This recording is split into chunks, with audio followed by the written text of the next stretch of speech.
Tomen sus lugares, hermanos.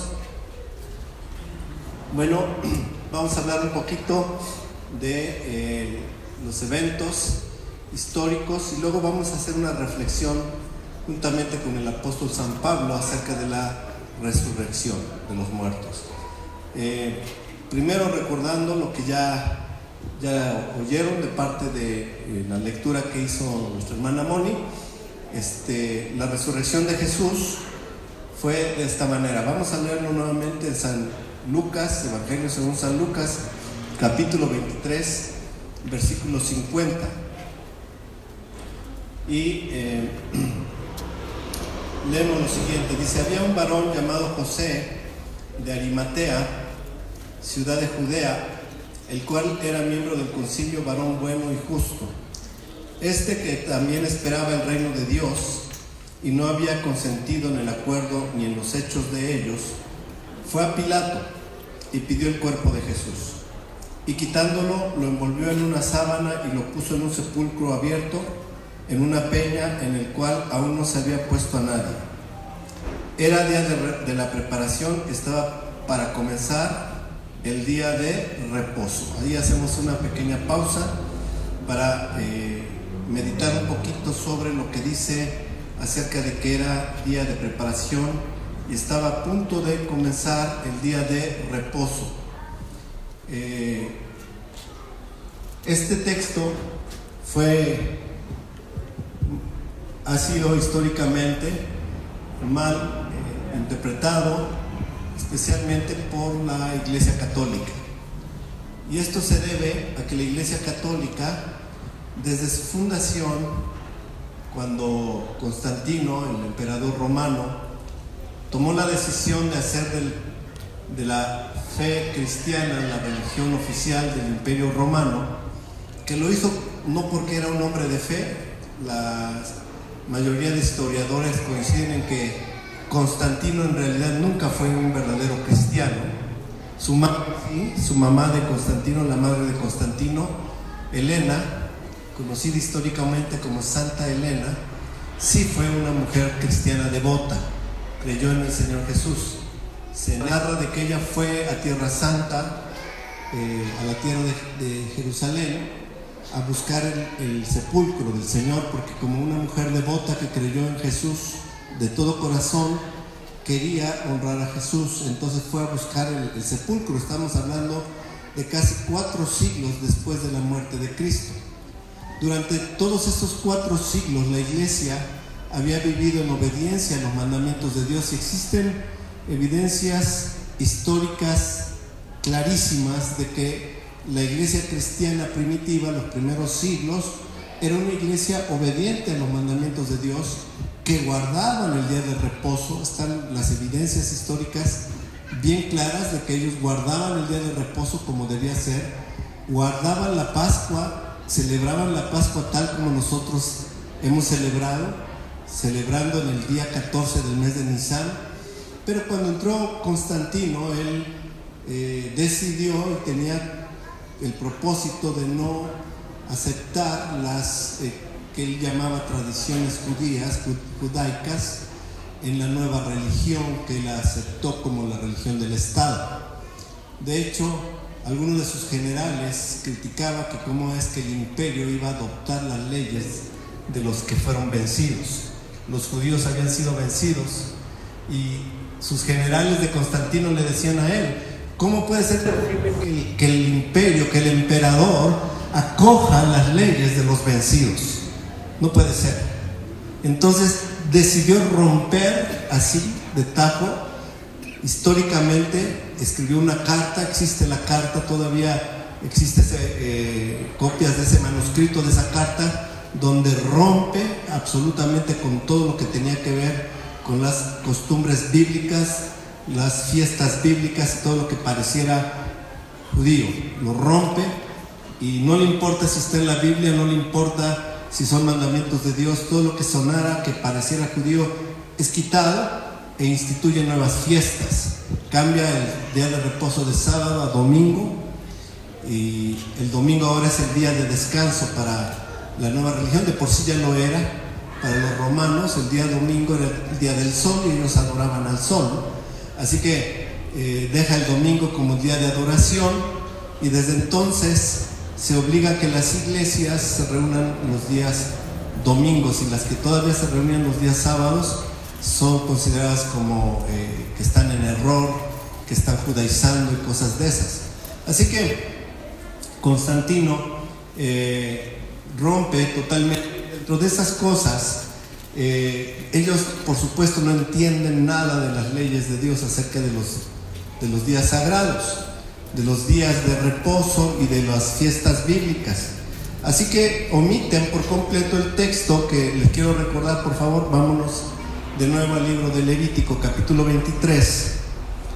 Levítico, capítulo 23, donde precisamente se narran las fiestas bíblicas y donde habla de la semana de los panes sin levadura. Y veamos lo que dice Levítico 23, versículo 9, donde dice, desde antes, desde el día, versículo 4, vamos a leer desde el 4, dice: estas son las fiestas solemnes del Señor, las convocaciones santas a las cuales convocaréis en sus tiempos. En el mes primero a los 14 del mes, entre las 2 tardes, Pascua es del Señor. Entre las 2 tardes significa a las 3 de la tarde, exactamente a las, a las 3 de la tarde. ¿Por qué entre las 2 tardes? Porque en el tiempo bíblico, en las escrituras, se dividía el día en diferentes periodos, no como hoy día que tiene 24 horas. Hoy nos referimos a cierta hora del día por medio de los horarios, ¿verdad? Las 2, las 3 de la tarde. En aquel tiempo se dividía en la noche se hablaba de las vigilias de la noche, y en el día se hablaba de la primera tarde, la segunda tarde, así, ¿sí? Entonces, entre las 2 tardes tiene la implicación, la tarde comenzaba a las 12 del día, de 12 a 3 era la primera tarde, y de 3 a 6 la segunda tarde. Entonces, entre las 2 tardes corresponde exactamente a qué horas? Las 3 de la tarde. Entre las 2 tardes era sacrificado el Cordero de la Pascua. Así que cuando Cristo murió, cumplió de manera exacta, sin error, sin ninguna equivocación, su muerte en la cruz como Cordero que quita el pecado. Fue exactamente el día 14 de Nisan a las 3 de la tarde. Amén. A esa hora murió Jesús. El 14 de Nisan, 3 de la tarde. ¿A qué hora son ahorita, por cierto?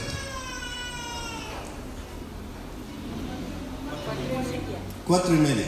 Hoy es 14 de Nisan. Entonces, si nos regresáramos casi 2000 años atrás, hace hora y media acaba de morir Jesús en la cruz.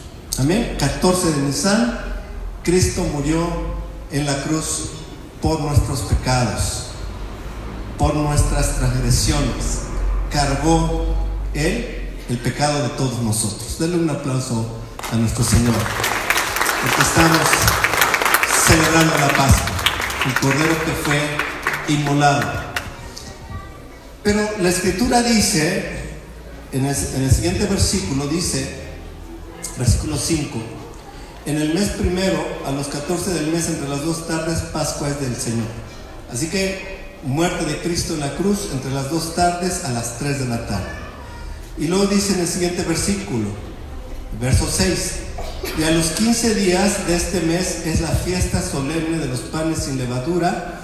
7 días comeréis panes sin levadura. Entonces, al atardecer de hoy comienza la fiesta solemne de ¿los qué? Panes sin levadura. Ya desde hoy 14 no se come levadura, se come pan sin levadura. Cenamos anoche la cena de los panes sin levadura, ¿verdad? Fue parte de lo que cenamos anoche. Pero dentro de unas horas, cuando empieza a oscurecer, comienza la fiesta solemne de los panes sin levadura. Y ya tuvimos un mensaje, una prédica hace un momento que explicó en qué consiste esta fiesta, ¿verdad? Ya vimos que la levadura es un símbolo de la maldad, y ya definimos la maldad. ¿Qué es la maldad? Ya ahora sí creo que todos podemos decir, ¿qué es la maldad? La ausencia de Dios, es el lugar donde Dios no está presente. Y es que no es que Dios no quiere estar presente, no es que Dios no puede estar presente. Dios es omnipresente, puede estar en todo lugar, pero Él ha decidido que donde hay rebelión contra Él, donde hay un orgullo y soberbia contra Él, en oposición a Él decide no estar. Y ahí es el lugar de la maldad, que se caracteriza por la falta de luz, la falta de amor, donde domina el orgullo, donde domina la soberbia, donde domina precisamente Satanás, que es el padre del odio, del orgullo y de la soberbia. ¿Ok? Esa es la maldad y no es algo que Dios creó, es una rebelión en contra de Dios. Así que ya estudiamos lo que significa el llamado que Dios nos hace a través de la fiesta de los panes sin levadura, de quitar toda levadura de nuestras vidas, de nuestras casas.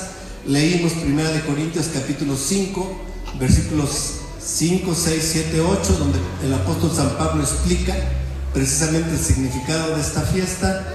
Así que ya eso ya lo estudiamos hace un momento. Y dice entonces en el versículo 6, dice: y a los 15 días de este mes es la fiesta solemne de los panes sin levadura al Señor, 7 días comeréis pan sin levadura. Y luego dice: el primer día, es decir, el primer día de los 7 de la fiesta de los panes sin levadura, ese primer día tendréis santa convocación. Es un día de convocación santa. Mañana vamos a tener nuestra reunión y vamos a estar cumpliendo este mandato. Reunión es una convocación santa. Pero también dice que ningún trabajo de siervo haréis. Es un día de reposo. ¿Ok? Entonces, el primer día, después de la Pascua, del primer día de la semana de panes sin levadura, siempre es día de reposo. Y es un día de reposo muy solemne. Muy solemne. Queridos hermanos, yo sé que la mayoría de nosotros venimos de otras tradiciones, de otra enseñanza no bíblica. Venimos de tradiciones que no son para nada bíblicas. Eso de sábado de gloria y domingo de Ramos, no es bíblico, hermanos. Es tradición proveniente precisamente de esa rotura que hizo Constantino, el emperador romano, donde rompió con todo lo bíblico, porque le sonaba muy judío.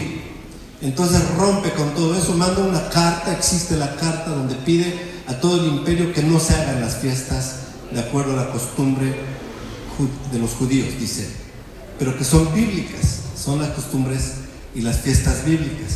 Entonces, ellos, sin comprender, al ver que en la escritura dice lo que acabamos de leer en Lucas, en el capítulo número 23 que estamos leyendo, donde dice que José de Arimatea pidió el cuerpo de Jesús y que se prepararon, en el versículo 54, Lucas 23, 54, dice: era el día de la preparación, estaba por comenzar el día de reposo.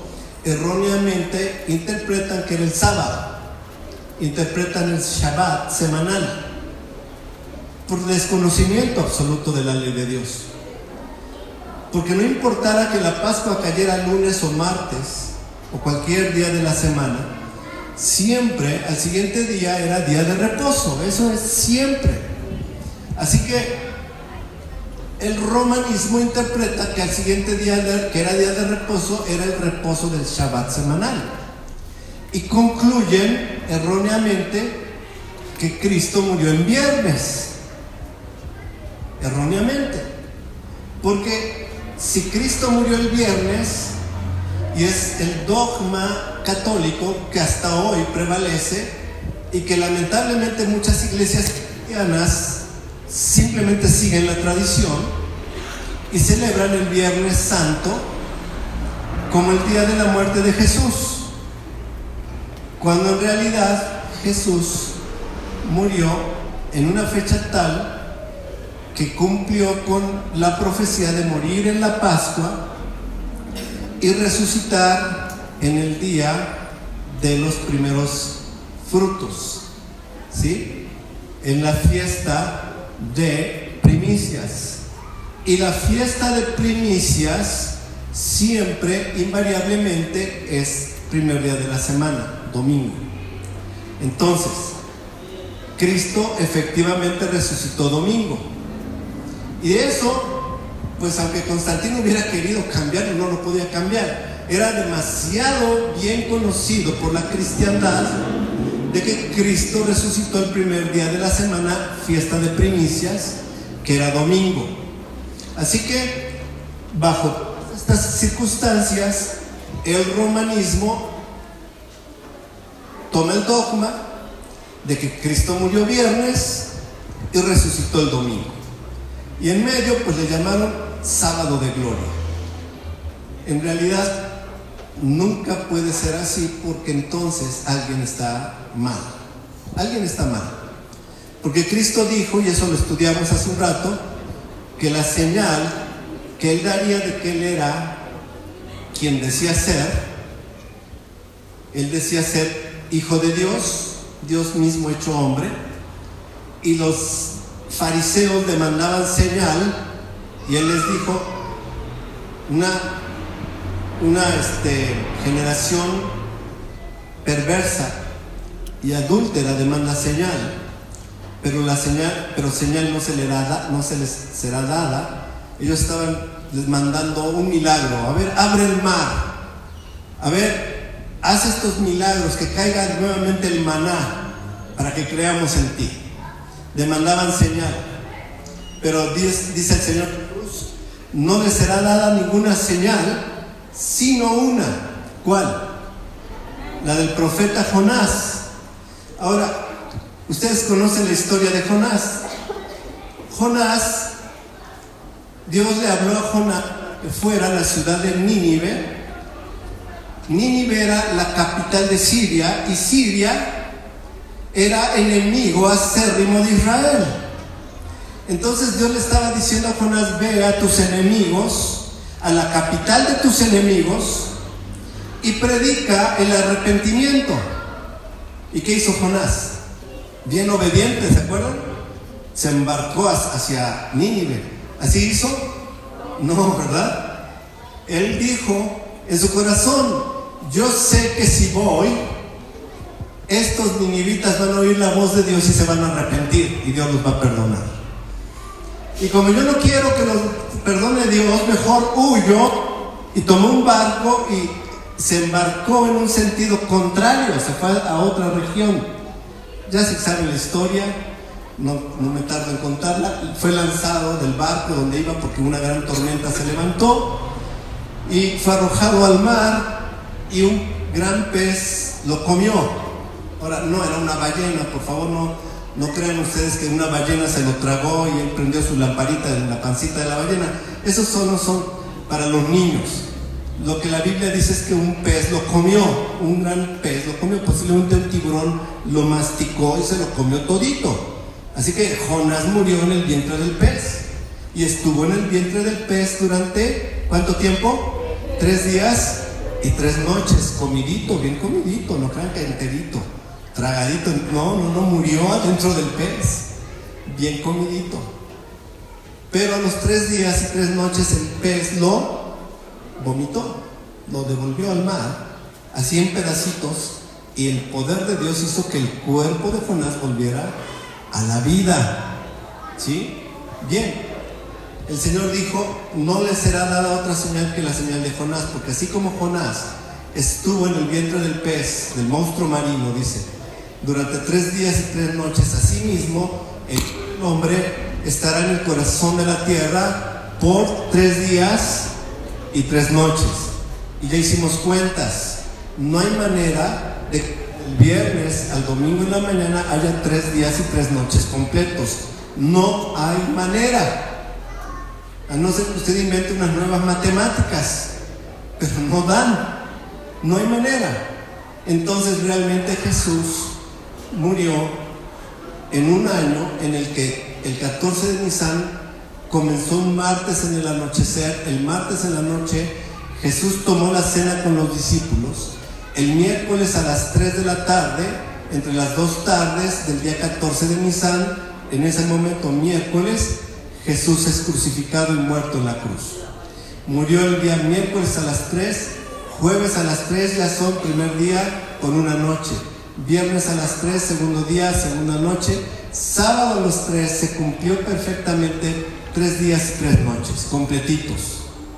Y luego, cuando comenzó el domingo, es decir, el sábado al oscurecer, comienza el día de las primicias, que es narrado en Levítico 23, verso 9.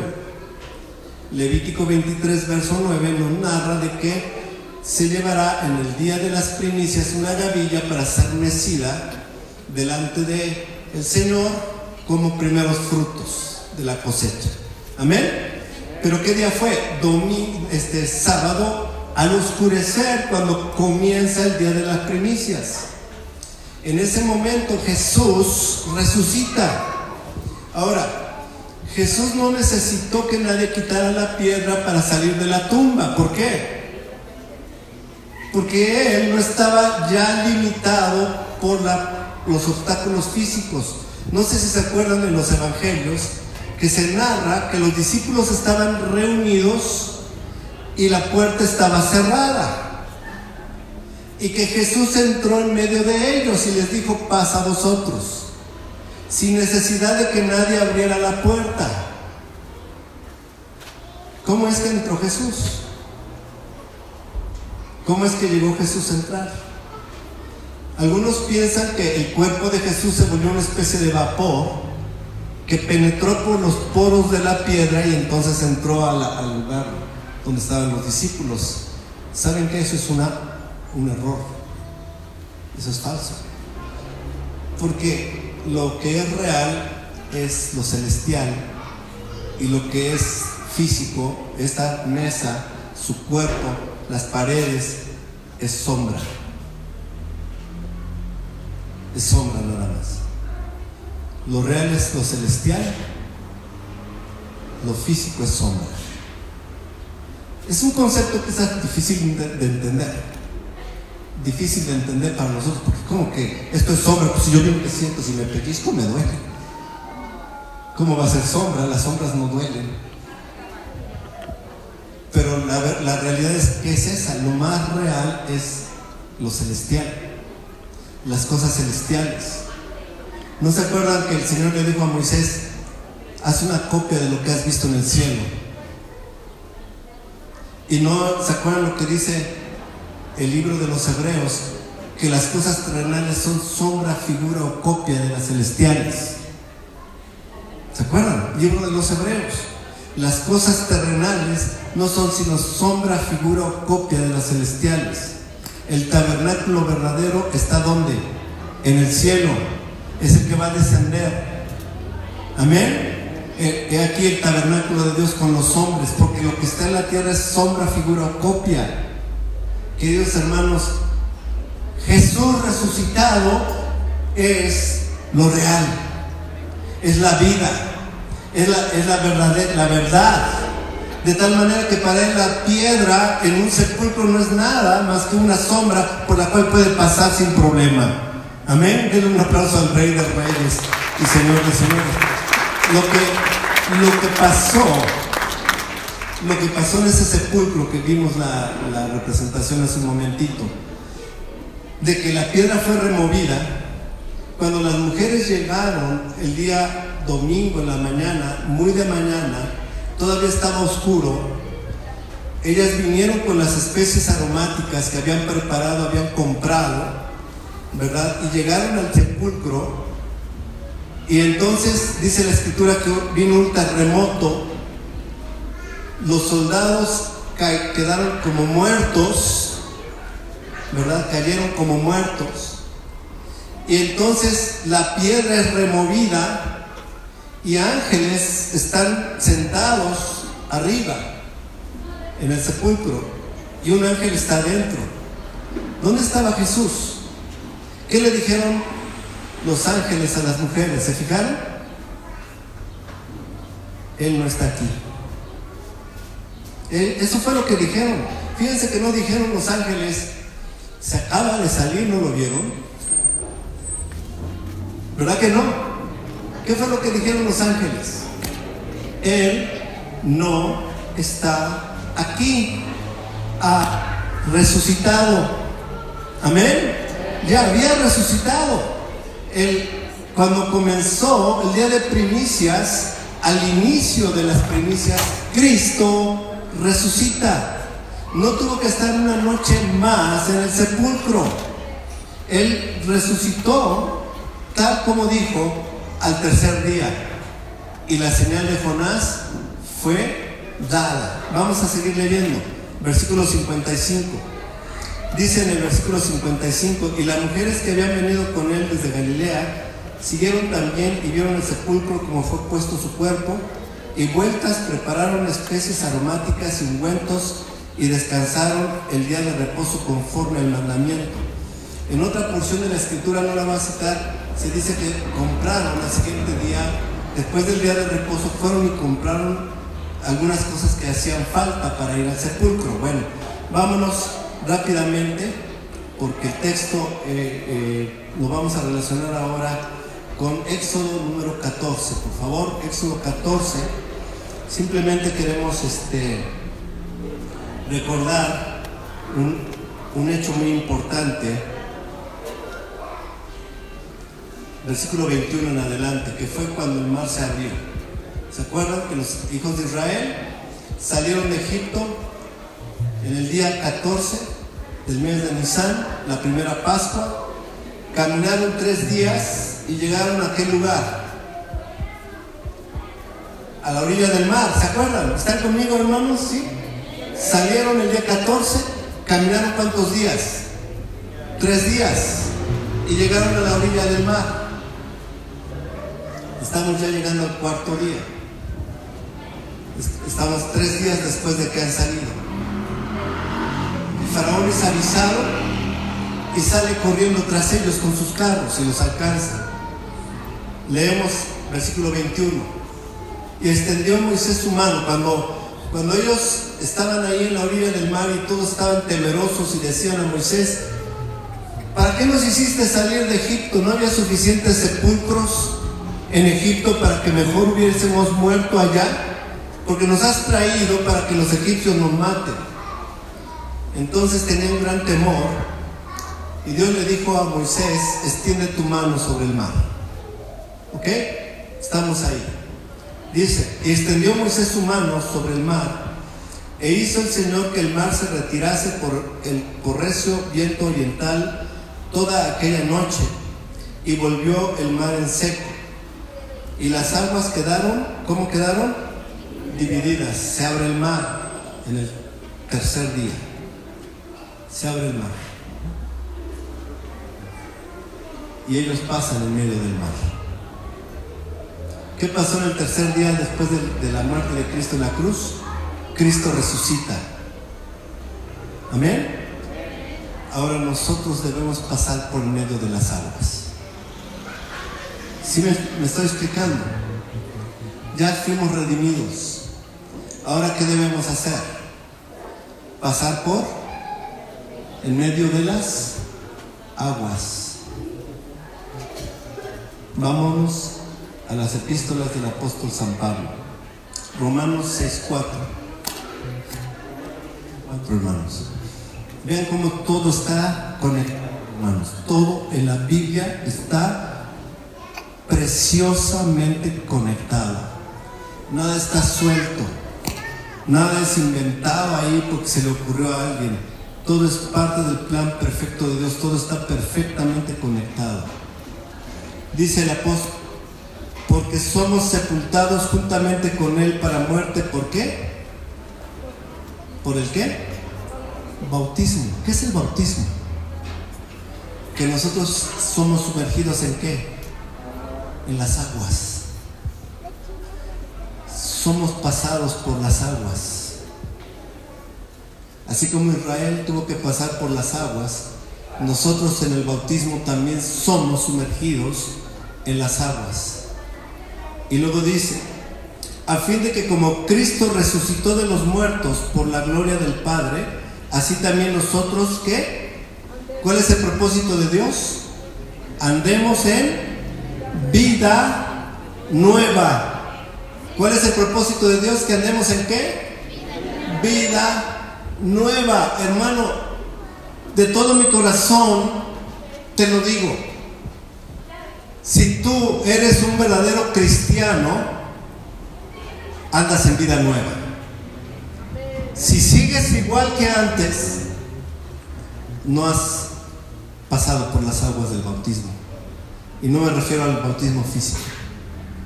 Me refiero a que tu fe es falsa.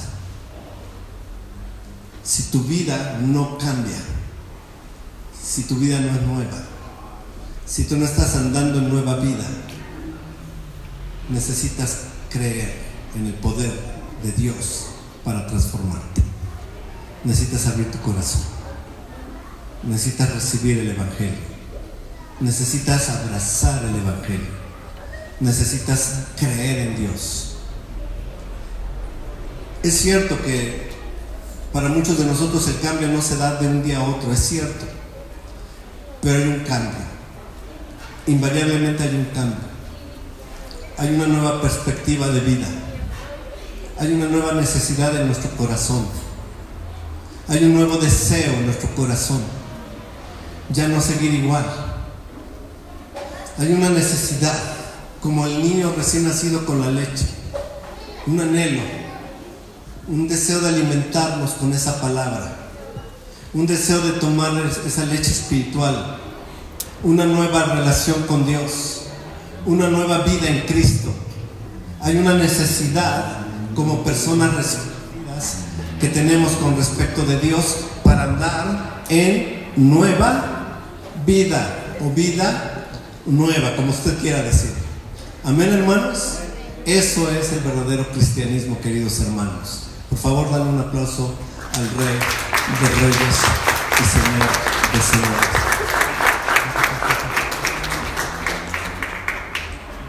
Así que hay una relación estrecha entre la resurrección de Cristo y la nueva vida. Hay una relación estrecha entre los eventos que el pueblo de Dios pasó después de ser redimidos de la esclavitud, salir de Egipto, pasar por medio de las aguas para nueva vida, y la obra de la resurrección de Cristo. Vámonos a Lucas nuevamente, capítulo 24, versículo 1 en adelante. Dice así: el primer día de la semana, ya solo va a leer un poquito porque ya Moni lo leyó hace un rato. El primer día de la semana, muy de mañana, vinieron al sepulcro trayendo las especies aromáticas que habían preparado, y algunas otras mujeres con ellas, y ¿cómo hallaron? Removida la piedra del sepulcro, y entrando no hallaron el cuerpo del Señor. Aconteció que estando ellas perplejas por esto, he aquí se pararon junto a ellas dos varones con vestiduras resplandecientes, y como tuvieron temor y bajaron el rostro a tierra, les dijeron: ¿por qué buscáis entre los muertos al que vive? ¡Aleluya! Un aplauso al Rey. Y vean lo que dice: no está aquí. Es que no resucitó cuando las mujeres llegaron. Él ya había resucitado, ya había salido del sepulcro. La piedra fue removida para beneficiar a las mujeres que llegaron al sepulcro, no para que saliera Jesús. Otra vez dale un aplauso a nuestro Rey de Reyes y Señor de Señores. Termino, hermanas, hermanos, con una reflexión del apóstol San Pablo que está en 1 Corintios capítulo 15. En el capítulo 15, todo el capítulo habla de la resurrección. Es una larga reflexión del apóstol San Pablo acerca de la resurrección de entre los muertos. Y vean lo que dice. La resurrección, queridos hermanos, hermanas, es parte esencial del Evangelio. Es la parte quizás más grande del Evangelio. Todo el Evangelio es fabuloso, todo el Evangelio es necesario. Y ya sabemos qué es el Evangelio. Ahora sí ya pueden responder qué es el Evangelio. Amén. Porque muchos que se dicen cristianos y les pregunta a usted qué es el Evangelio, no saben. Pero aquí está el Evangelio declarado por Pablo.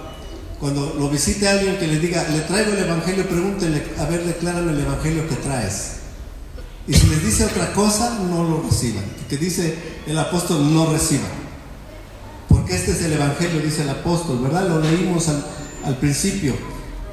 1 Corintios 15 dice: además os declaro, hermanos, el Evangelio que os he predicado, es el Evangelio del apóstol Pablo, el Evangelio de todos los apóstoles. Dice entonces que os he predicado, el cual también recibisteis, en el cual también perseveráis. Es un Evangelio que se recibe, es un Evangelio que nos hace perseverar. El que recibe el Evangelio no es que tantito sí, tantito no. La mitad de la semana soy creyente del Evangelio y la otra mitad soy libre para hacer lo que yo quiera.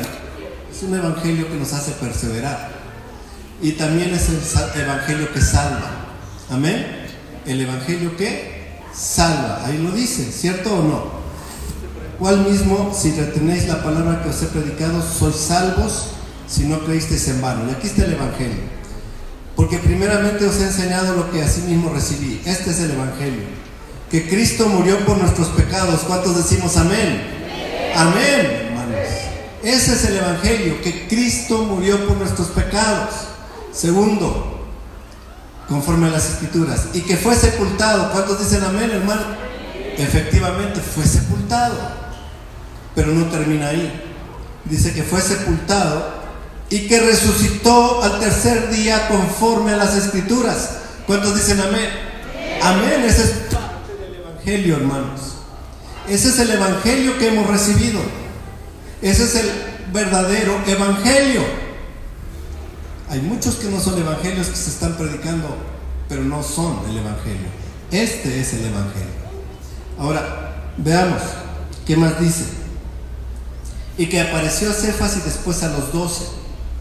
Después apareció a más de 500 hermanos a la vez, de los cuales muchos viven aún y otros ya duermen. Cuando Pablo escribió la epístola a los Corintios, la primera epístola a los Corintios, todavía muchos de aquellos 500 hermanos que vieron personalmente a Jesús resucitado aún vivían.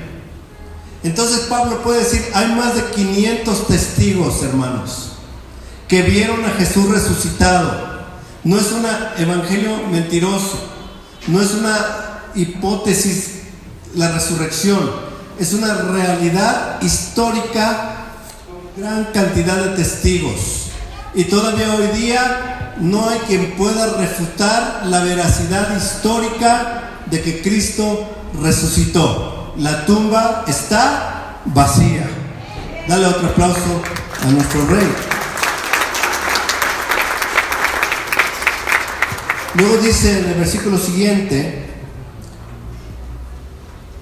verso 7: después apareció a Jacobo, después a todos los apóstoles, y al último de todos, como a un abortivo, me apareció a mí, porque yo soy el más pequeño de los apóstoles, que no soy digno de ser llamado apóstol porque perseguí a la iglesia de Dios. Por cierto, nada más como paréntesis, muchos también se autonombran apóstoles, y Pablo dice, yo soy el último apóstol que ni siquiera soy digno de ser llamado apóstol. Ahora fíjense, Pablo está diciendo, no soy digno, y muchos se dicen apóstoles. ¿Serán más dignos que Pablo? Se me hace que difícilmente, ¿verdad? Sigamos, vean lo que dice. Verso siguiente, verso 10: pero por la gracia de Dios soy lo que soy, y su gracia no ha sido en vano para conmigo. Antes he trabajado más que todos ellos, pero no yo, sino la gracia de Dios conmigo. Ahora, vamos a ver la reflexión del apóstol. Dice, porque o sea yo o sean ellos, así predicamos y así habéis creído. Pero si se predica, vamos a ver la reflexión. Pablo se pone muy reflexivo en este momento. Pablo nos va a plantear una pregunta. ¿Y qué sucede si lo que creemos no es verdad? ¿Qué pasaría? ¿Qué sucedería si en realidad Cristo no resucitó?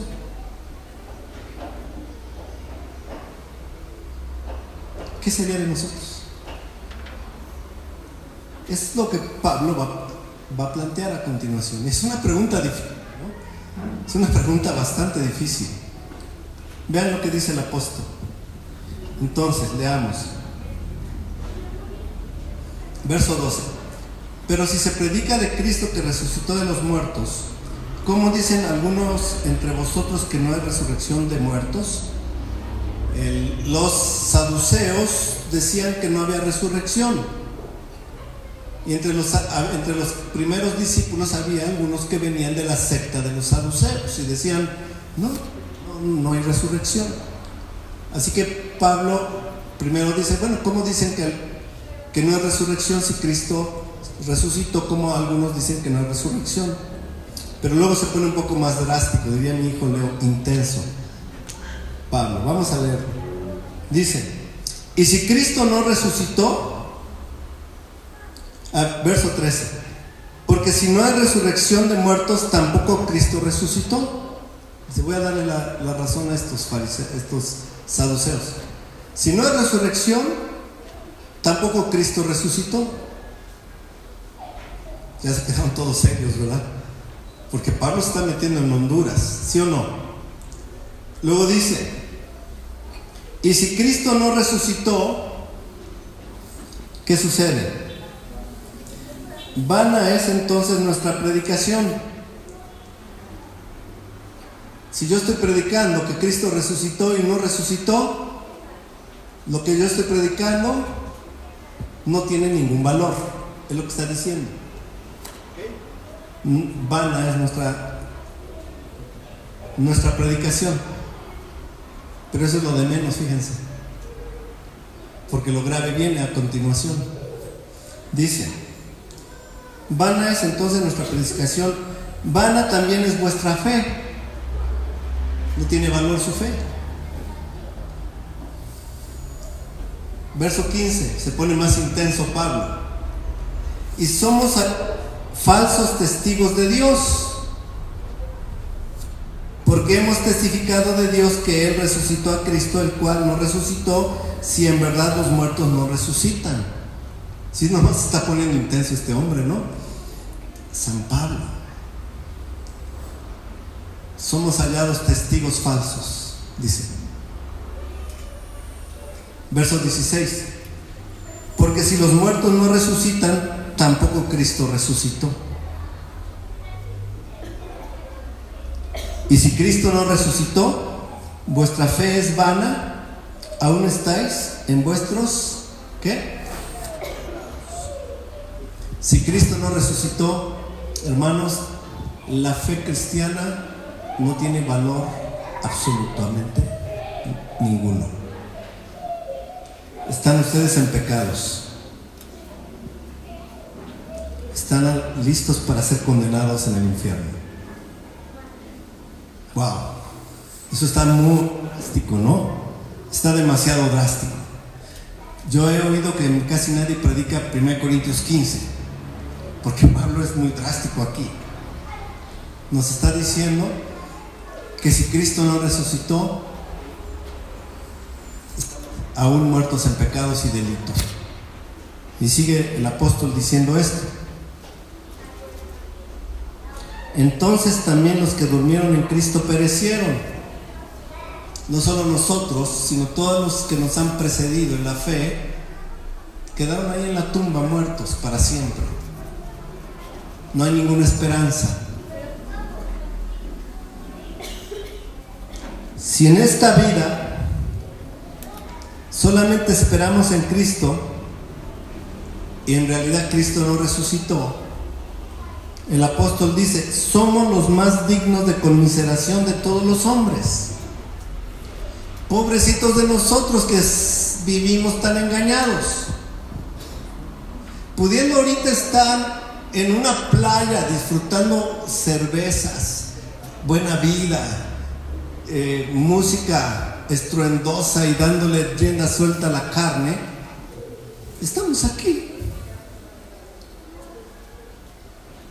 Somos lo más dignos de conmiseración de todos, pobres cristianos. ¿Y sabe qué? Así es como piensa el mundo.